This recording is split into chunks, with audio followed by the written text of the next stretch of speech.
నమస్కారం. Welcome to నవలా హృదయం. ఈరోజు కథ వసంత శిశిరం. రచించిన వారు శ్రీమతి నవీన గారు.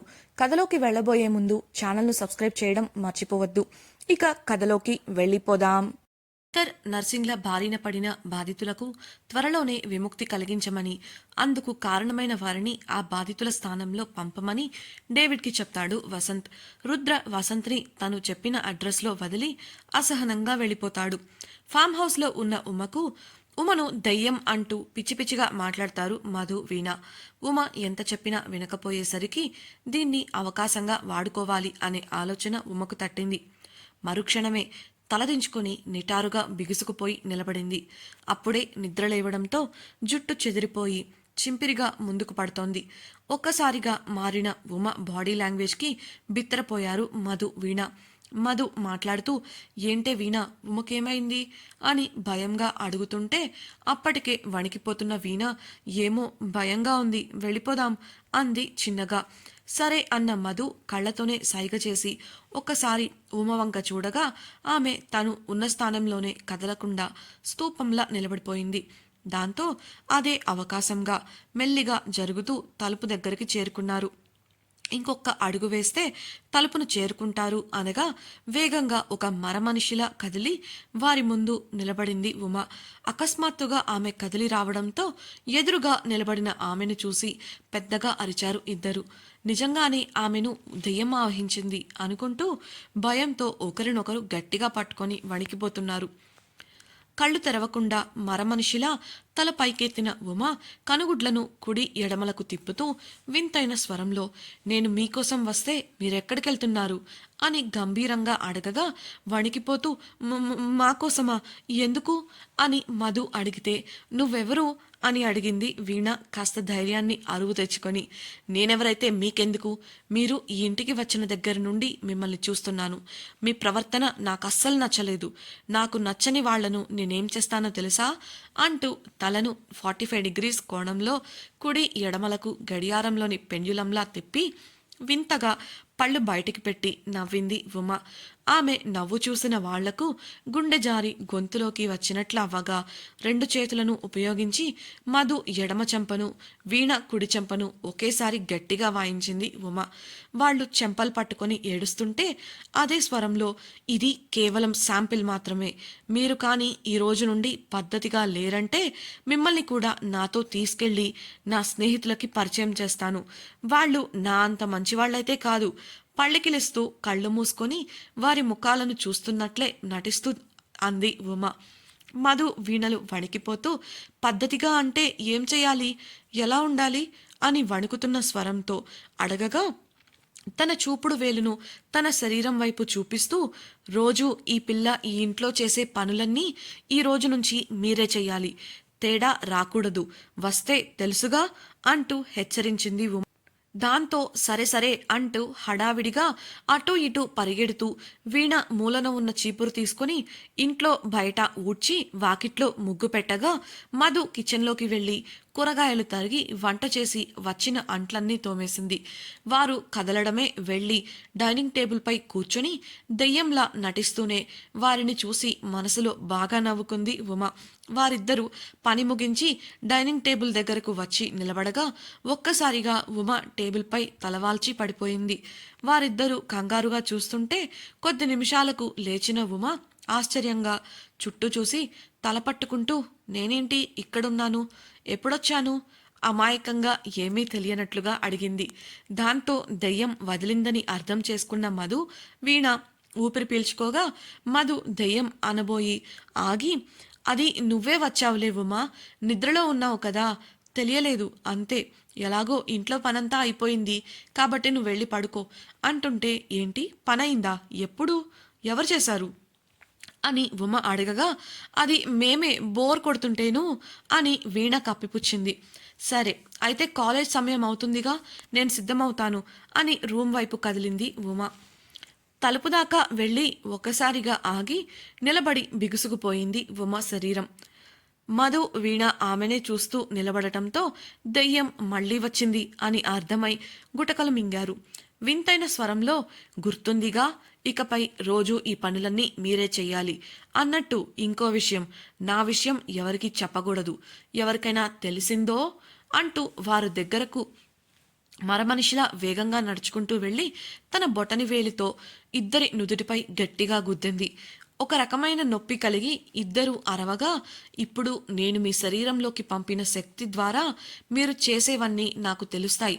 నా గురించి ఎవరికైనా చెప్పాలని గాని తప్పించుకోవాలని కానీ ప్రయత్నిస్తే మరుక్షణమే మీరు నాతో పాటు ఉంటారు అని భయంకరంగా నవ్వి వేగంగా గదిలోకి వెళ్ళి తలుపు వేసుకుంది ఉమ. ఆమె హెచ్చరికకు భయపడిపోయి అయోమయంగా ఒకరి ముఖం ఒకరు చూసుకున్నారు వీణ, మధు. ఆ తరువాత కాలేజీకి వెళ్లడం కోసం బిక్కుబిక్కుమంటూ తమ గదికి వెళ్ళిపోయారు. గదిలోకి వెళ్లిన ఉమ ఒక్కసారి బాగా ఒళ్ళు విరుచుకుంది.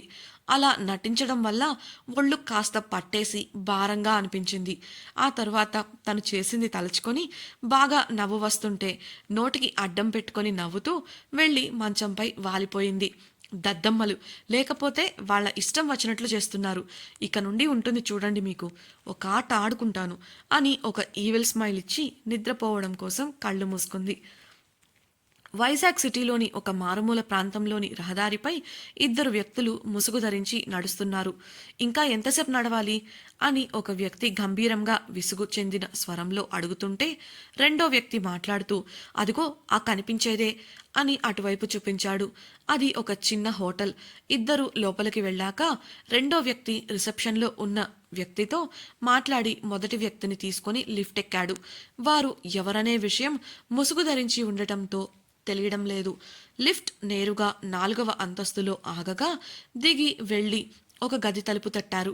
కాసేపటికి తలుపు తెరుచుకోగా గుబురుగడ్డం, చింపెరి జుట్టు, మాసిపోయిన బట్టలు వేసుకుని బాగా బలిసిన శరీరంతో కనిపించాడు ఒక వ్యక్తి. రెండవ వ్యక్తి ఏదో చెప్పగా వాళ్లను లోపలికి రమ్మని పూర్తిగా తలుపు తీసి వారు లోపలికి వచ్చాక తలుపు వేసేశాడు. ఆ ఇద్దరు లోపలికి వెళ్లేసరికి ఆ గది సిగరెట్టు పొగ, మందు వాసనతో నిండిపోయింది. ఆ వాసనకు కడుపులో తిప్పినట్లయి కూడా కంట్రోల్ చేసుకుంటూ చుట్టూ గమనించారు. ఆ గదిలో 10 మంది వ్యక్తులు ఇందాక చూసిన వ్యక్తిలానే ఉన్నారు. నోట్లో పాన్ పరాగ్ నములుతూ గదిలో ఎక్కడ పడితే అక్కడ ఊస్తూ చాలా చండాలం చేస్తున్నారు. ఇవన్నీ నాకెందుకు అనుకున్న మొదటి వ్యక్తి రెండవ వ్యక్తికి సైగ చేయగా అతడు బిర్జూ యాదవ్ ఎక్కడా అని అతనితో మాట్లాడాలి అని హిందీలో అడగగా తలుపు తీసిన వ్యక్తి హిందీలోనే ఉన్నాడు, కాసేపు ఎదురు చూడండి వస్తాడు అని చెప్పి తన పనిలో పడిపోయాడు. వారిని కూర్చోమని కనీస మర్యాద కూడా ఇవ్వలేదు వారికి. అది చూసి విసుక్కున్నాడు ఆ మొదటి వ్యక్తి. ఒక మూలన నిలబడి ఎదురు చూడసాగాడు. పావుగంట గడిచినా అతడు రాకపోయేసరికి అతన్ని వెతుక్కుంటూ ముందుకు కదిలారు. ఆ గది ఎల్ ఆకారంలో ఉండటంతో గది మధ్యలోకి వెళ్లిన వారికి కనబడిన దృశ్యానికి తల కొట్టుకొని సిగ్గుతో మళ్లీ ముందు నిల్చున్న ప్లేస్కి వెళ్లి నిలబడ్డారు. ఆ గదిలో మరో మూలన కనీసం చాటు కూడా లేకుండా 10 మంది ఉన్న గదిలో ఒక వేశ్యతో నగ్న స్థితిలో సమయం గడుపుతున్నాడు ఒక వ్యక్తి. దాన్ని చూసిన వారు మారు మాట్లాడకుండా అక్కడ వారి పద్ధతి అర్థమై మౌనంగా ఎదురుచూశారు. సిగ్గు, లజ్జ, మానం, అభిమానం లాంటివి వారికి తెలియని గుణాలని అర్థమైంది. అరగంట తర్వాత కేవలం అండర్వేర్ ధరించి సిగరెట్ కాలుస్తూ వాళ్ల దగ్గరకు వచ్చాడు బిర్జూ యాదవ్. ఏం కావాలి అని పొగరుగా అడగగా రెండవ వ్యక్తి అతనికి చేతికి ఒక కవర్ అందించి, పని పూర్తవగానే ఇంకో లక్షిస్తాం, త్వరగా పక్కాగా పూర్తి చేయాలి, కావాల్సిన డబ్బు వివరాలన్నీ ఇందులో ఉన్నాయి అని హిందీలో చెప్పాక, టీకే, మీరు పని ఇచ్చింది ఈ బిహారీలకి, పనైపోతుంది, పనయ్యాక కలుస్తాం అన్నాడు. దాంతో ఆ గది నుండి బయటపడ్డ ఇద్దరూ అప్పటి వరకు బిగపట్టిన ఊపిరిని వదిలి ప్రశాంతంగా గాలి పీల్చుకొని అక్కడి నుంచి వెళ్ళిపోయారు. డేవిడ్ స్థావరం. డేవిడ్ గదిలో ఫోన్ మాట్లాడుతుంటే సంపత్ వచ్చి నిలబడ్డాడు.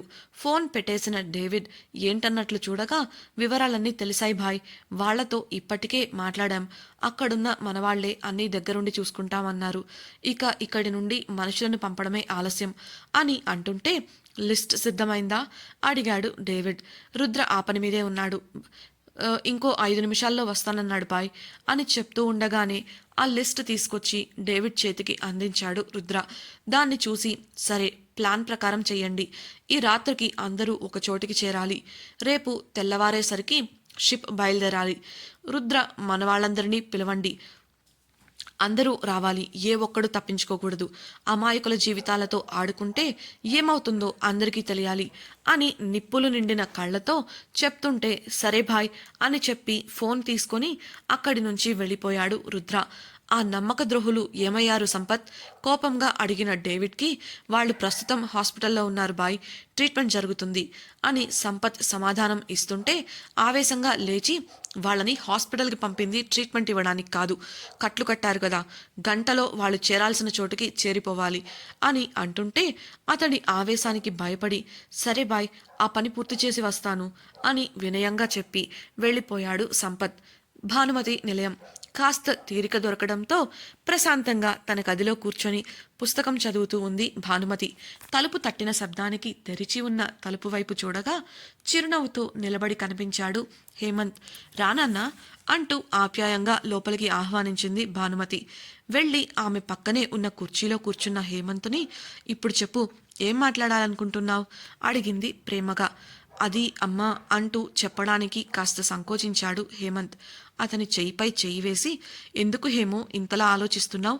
నువ్వు అమూల్యతో మరే ఇంటికి వెళ్ళి సంతోషంగా ఉంటానంటే ఈ అమ్మ ఎందుకు బాధపడుతుంది చెప్పు అని అనడంతో హేమంత్ కళ్ళల్లో నీళ్లు చేరాయి. తన మనసులోని విషయం తను చెప్పకుండానే అర్థం చేసుకుంది భానుమతి.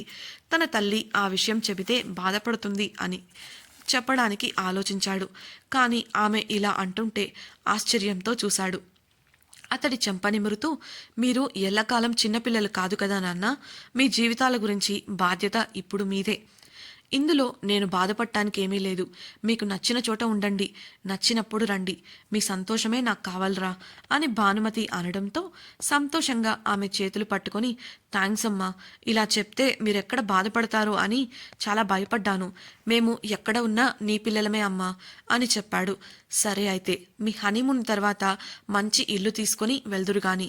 ఇందాకే వాసు పంపిన టికెట్స్ వచ్చాయి, రేపే ప్రయాణం, వెళ్ళి అందుకు కావలసిన ఏర్పాట్లు చూసుకోండి అని చెప్పడంతో సరేనమ్మా అని చెప్పి అక్కడి నుండి తన గదికి వెళ్ళిపోయాడు హేమంత్. గది తలుపు తెరుచుకోగానే సంతోషంగా లోపలికి వస్తున్న హేమంత్ని చూసిన అమూల్య ఏమైంది హేము, అంత సంతోషంగా ఉన్నావు అని అడగగా ఆమెను కౌగిలిలో బంధించి జరిగింది చెప్పాడు. ఆమె బుంగమూతి పెట్టి మనం ఇక్కడే ఉండొచ్చు కదా, ఎందుకు బయటకు వెళ్ళడం, ప్లీజ్ ఇక్కడే ఉందాము అంటుంటే చిరుకోపంగా ఆమె తలమై మొట్టి ఇప్పుడు మనకు పెళ్ళయిందే, ఇక్కడ పెళ్లి కాని వారు ఎంతమంది ఉన్నారో నీకు తెలుసు కదా, మన వల్ల వారికి వారి వల్ల మనకు ఎలాంటి ఇబ్బందులు కలగకూడదని అడగగానే అమ్మ కూడా ఒప్పుకున్నారు, అర్థం చేసుకోవు అంటుంటే తల రుద్దుకుంటూ సరే అర్థమైంది, ఇంతకీ ఎప్పుడు వెళ్తున్నాం కొత్త ఇంటికి అని అడిగింది అమూల్య. ఆమెను ఇంకా దగ్గరగా తీసుకొని మన హనీమూన్ తర్వాత చెవిలో గుసగుసగా అన్నాడు హేమంత్. అతడి గుసగుసలు గిలిగింతలు పెడుతుంటే కదిలిపోతూ సిగ్గుతో అతని ఎదపై తలవాల్చేసింది అమూల్య. కాసేపు కౌగిలిలోనే అమృతాన్ని ఆస్వాదించి విడివడి పద షాపింగ్కి వెళ్దాం అన్నాడు హేమంత్. ఇప్పుడెందుకు అయోమయంగా అడిగిన అమూల్యకు తింగరి పిల్ల, రేపే హనీమూన్కి వెళ్ళాలి, టైం లేదు రా అంటూ చేయి పట్టుకొని బయటకు తీసుకెళ్లాడు. ఒకరి చెయ్యి ఒకరు పట్టుకొని తిరుగుతూ ఒకరి కోసం ఒకరు షాపింగ్ చేస్తూ సరదాగా సమయాన్ని గడిపి షాపింగ్ పూర్తి చేసుకొని ఇంటికి చేరుకున్నారు. ఫామ్ హౌస్ గదిలో నిద్రపోతున్న ఉమకు 11 గంటల సమయంలో మెలకు వచ్చింది. సమయం చూసి వామ్మో ఈ టైం అయిందా అనుకుంటూ ఫోన్ మెసేజెస్ చూడగా అక్కడ ఉన్న ఇన్ఫర్మేషన్కి కాస్త రిలాక్స్ అయింది. ప్రశాంతంగా మంచంపై నుంచి లేచి ఒళ్ళు విరుచుకొని శిశిరా లేవ్వే, కాలేజ్కి వెళ్ళాలి కదా అని చెప్పి టవల్ తీసుకొని బాత్రూంలోకి వెళ్ళిపోయింది. ఆమె మాటలు శిశిర చెవులను చేరనే లేదు. ఎలా చేరతాయి, తను పడుకుందే 6 గంటలకు. స్నానం చేసి వచ్చిన ఉమ ఇంకా శిశిర లేవకపోవడంతో శిశిర దగ్గరకు వెళ్ళి ఆమె భుజం తట్టింది. కష్టంగా మత్తుగా కళ్ళు తెరిచిన శిశిర అబ్బా కాసేపు పడుకోనివ్వవే అంటుంటే టైం ఎంతైందో తెలుసా, 11:30, కాలేజీకి వెళ్ళాలి కదా అనగానే బలవంతంగా లేవడానికి ప్రయత్నించింది శిశిర. ఆమె ముఖం నీరసంగా అనిపించి ఏమైందే అలా ఉన్నావు అని అడిగిన ఉమకు రాత్రి జరిగింది చెప్పి తను ఆలస్యంగా పడుకున్నానని చెప్తుంది శిశిర. అవునా, సరేలే, నువ్వు పడుకోలే ఇవాల్టికి, నేను కాలేజీకి వెళ్ళి వస్తాను అంటుంటే, లేదు లేదు నేను కూడా వస్తాను ఉండు అని చెప్పి బలవంతంగా లేచి బాత్రూంకి వెళ్ళిపోయింది శిశిర. ఆమె వచ్చేలోపు ఉమ ఇద్దరికీ భోజనాన్ని డైనింగ్ టేబుల్ పైకి చేర్చేసింది. రెడీ అయ్యి అక్కడికి వచ్చిన శిశిర టేబుల్ మీద ఉన్న ఐటమ్స్ చూసి, ఏంటే మనిద్దరికి ఇంత ఫుడ్ చేశావా అని అంటూ మూతలు తీసి చూసి, ఇది నీ వంటలా లేదే అని అడిగింది. ఉమ నవ్వుతూ, అవును, ఇది మధుపాకం అంది గమ్మత్తుగా. ఆ, మధుపాకమా అంటే ఏంటి అన్న శిశిరకు, ఈ వంటలు చేసింది మధు అని ఉమా సమాధానం ఇవ్వగానే షాక్ అయింది శిశిర. షాక్ అయిన శిశిరను చూసి నవ్వుతూ, మరి అంత షాక్ అవ్వకు, ఇకపై ఇంటి పని వాళ్లదే, మనకు ఏ బాధ ఉండదు అంటూ ఇద్దరికీ వడ్డించింది ఉమ. ఏం మాట్లాడుతున్నావు ఉమా, ఆ మధు పని చేయటమా, చిప్పుగానే దొబ్బిందా అడిగింది శిశిర. చిప్పు దొబ్బలేదే, చిలిపి ఆలోచన వచ్చింది నాకు అంటూ మెరుస్తున్న కళ్ళతో చెప్పింది ఉమ. ఏంటో ఆ ఆలోచన తింటూ అన్న శిశిరకు, ముందు ముందు నీకే తెలుస్తుందిలే అని ఫుడ్ తినే పనిలో పడింది ఉమ. తను కూడా తినేసి శిశిర ఉమతో కలిసి కాలేజీకి వెళ్ళింది. వారిద్దరూ తమ డిపార్ట్మెంట్లోకి వెళుతుండగా ఎదురైన వ్యక్తిని చూసిన వారు మర్యాద కొద్దీ విష్ చేయగా, ఆ వ్యక్తి నుండి వచ్చిన స్పందనకు ఉమ పిడికిలి బిగుసుకోగా శిశిర అసహనంగా నిట్టూర్చింది. ఇంతకీ ఆ వ్యక్తి ఎవరు? ఆ వ్యక్తి వలన శిశిర ఏవైనా సమస్యలను ఎదుర్కోబోతుందా తెలుసుకోవాలనుకుంటున్నారా? అయితే తప్పకుండా మన ఛానల్ను సబ్స్క్రైబ్ చేసి వసంత శిశిరం రాబోయే ఎపిసోడ్స్ని వినేయండి. అలాగే ఈ నావెల్ మీకు నచ్చినట్లయితే వీడియోని లైక్ చేసి మీ సన్నిహితులతో షేర్ చేసుకోండి. కమెంట్ సెక్షన్లో మీ అభిప్రాయాలను తెలియజేయగలరు. ఇట్లు మీ నవలా హృదయం team. Thank you for listening.